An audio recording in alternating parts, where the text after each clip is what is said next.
The PDF downloads of new books 2 and 6 are in the links below the description of this video, including a link to the website DuaneTheGreatWriter.net, where new books 1 to 10 can be purchased from lulu.com in paperback, and the Kindle editions from Amazon.co.uk.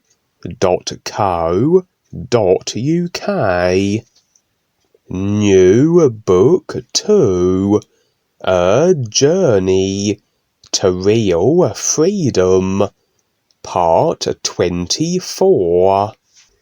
I wonder what it would be like to build, I said, as I looked at the structures we passed. Then ReBiSar began to laugh. I looked at him and wondered why my comment was so funny.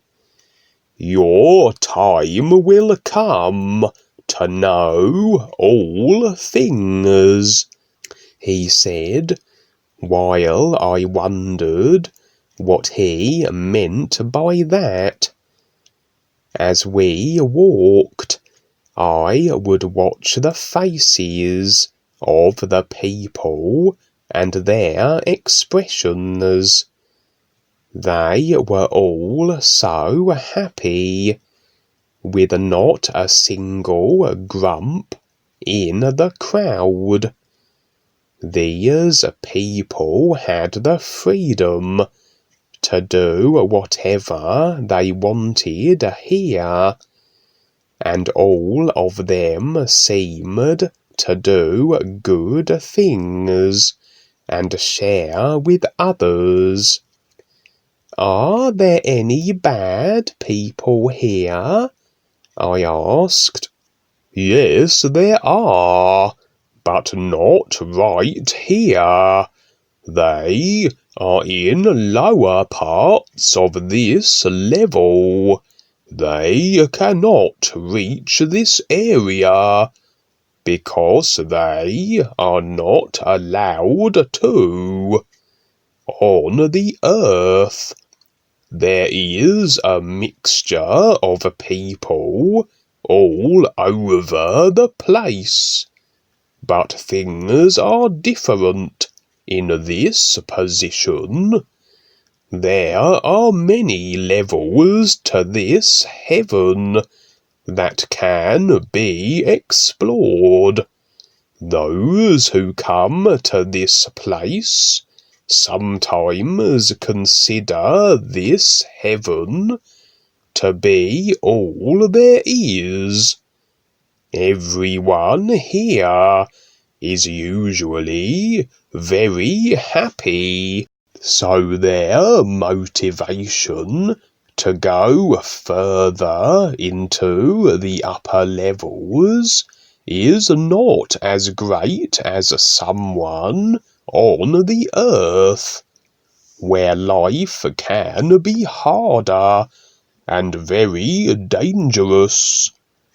Many of these people belonged to some form of belief on the earth, and other floating rock worlds, and even though they were very good people, they could only get this far and no further, because they accepted the ideas of others and limited themselves to their emotional attachments and mental restrictions, he said. I listened very closely to what ReBiSar shared, but it was way too much, and I soon forgot what he said about the other areas of this place. I was too interested in where we were. This place is just too wonderful. You have to understand, I was still a little guy, and everything was looking so immense and amazing. My little being was trying to take in all that was happening, and all that I was seeing for the first time in this life. I tried to relate to what ReBiSar was telling me, but I had nothing to compare to at the time, and so it was much later on in my life when I met Paul Twitchell and began with his teachings that so much of what ReBiSar TARS has taught me came to the surface. As ReBiSar and I kept walking, I was suddenly back on the beach, as I felt a cold rush of water all over my body. One of the kids that I was with on the beach got a pail of sea water and threw it on me.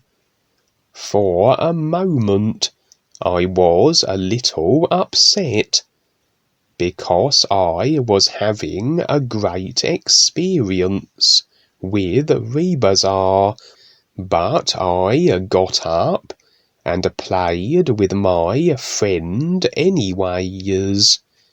We ran down to the water and went swimming.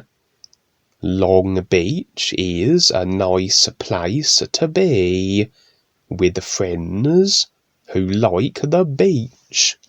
The water here has little waves, and the sandy bottom extends gradually out so that you can walk out a long ways and still stand up.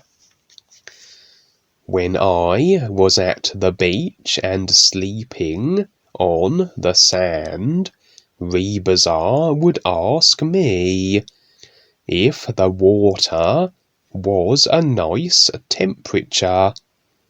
I think he was trying to be funny. It was a great summer at Long Beach, and I didn't want it to end, but it did, since I had to go back to school. After school every day, I would go right home and take a nap, so I could go to Dreamland to be at the beach with ReBiSar.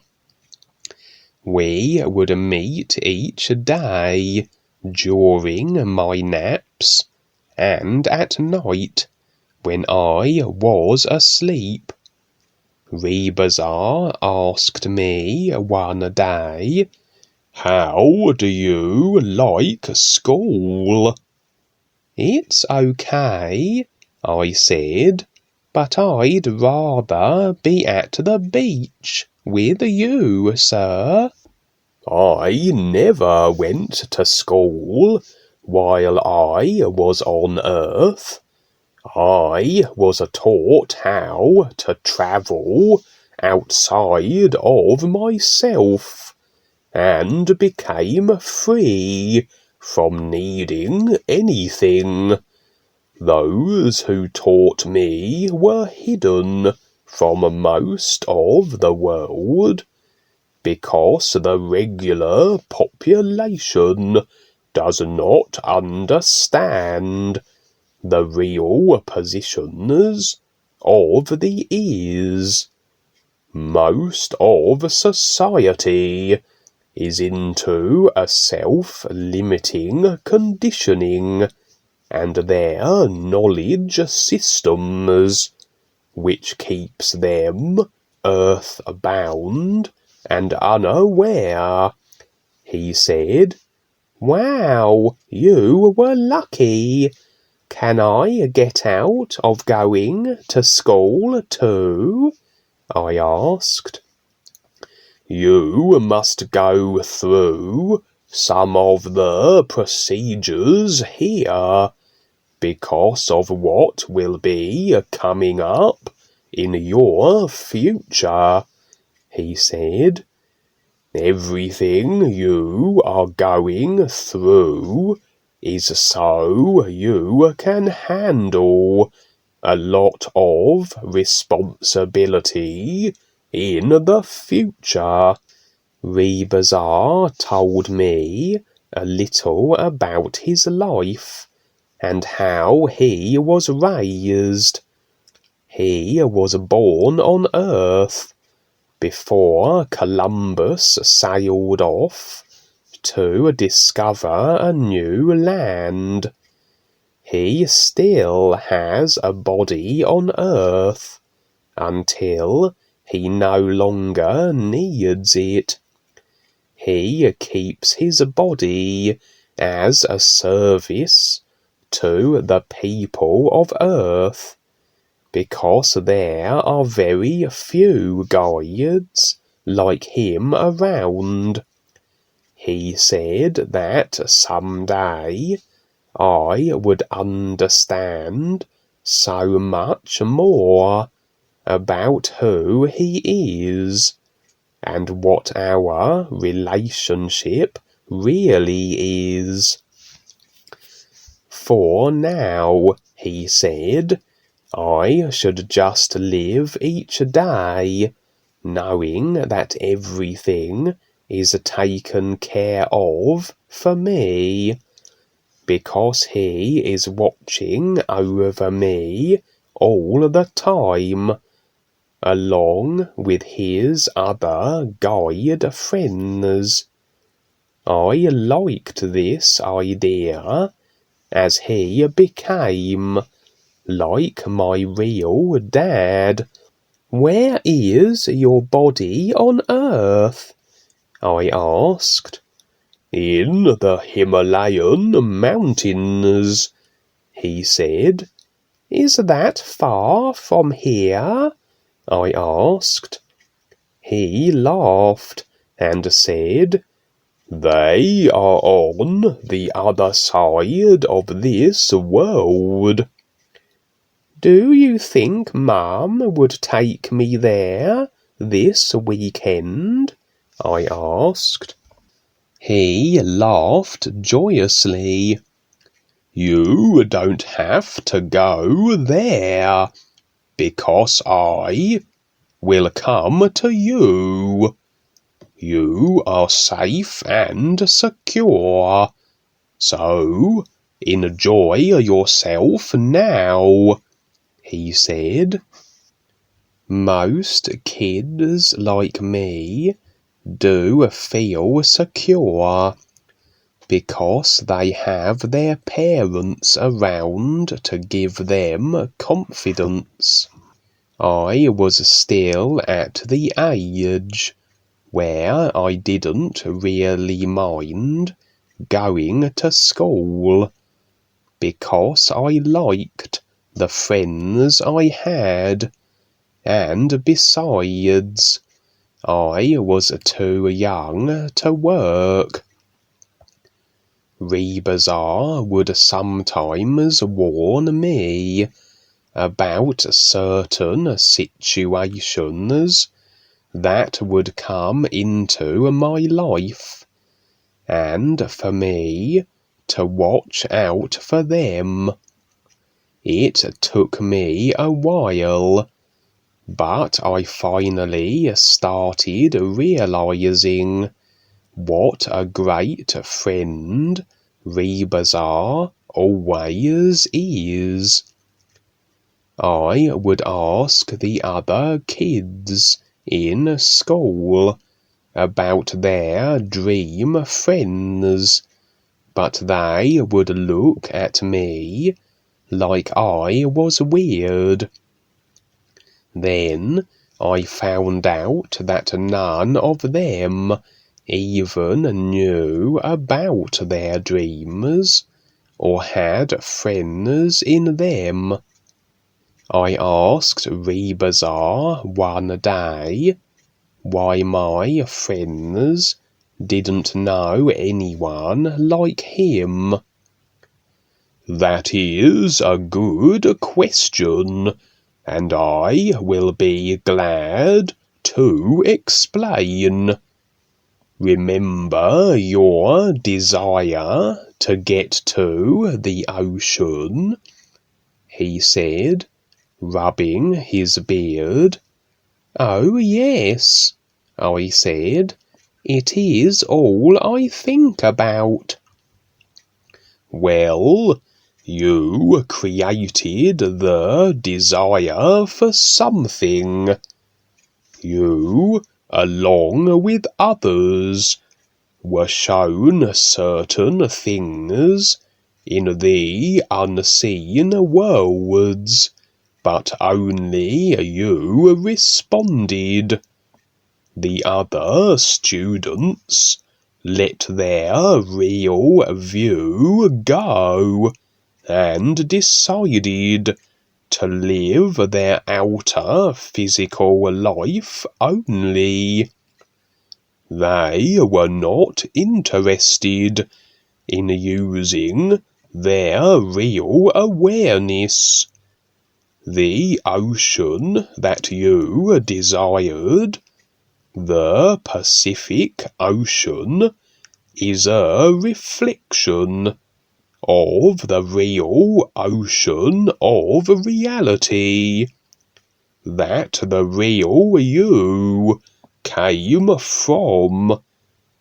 The real ocean of life is actually all brilliant light and sound, and the oceans on the lesser levels are a reflection of the pure and true reality. Your outer mind thinks it is the ocean in the physical world, but the real you knows it is the true reality that you are looking for. Someday I will take you to many other oceans," he said. "What is the real you?" I asked. "These are the terms that you will use to relate to your real awareness that operates your 5 bodies. Aside from the body form you see, you are a great being of light. Someday you will come to realize this. When that time comes, you will become aware of all your lives here, and on all the various levels. Until then, You will become aware gradually with the new sound I gave you," he said. "This is great. I like it," I said.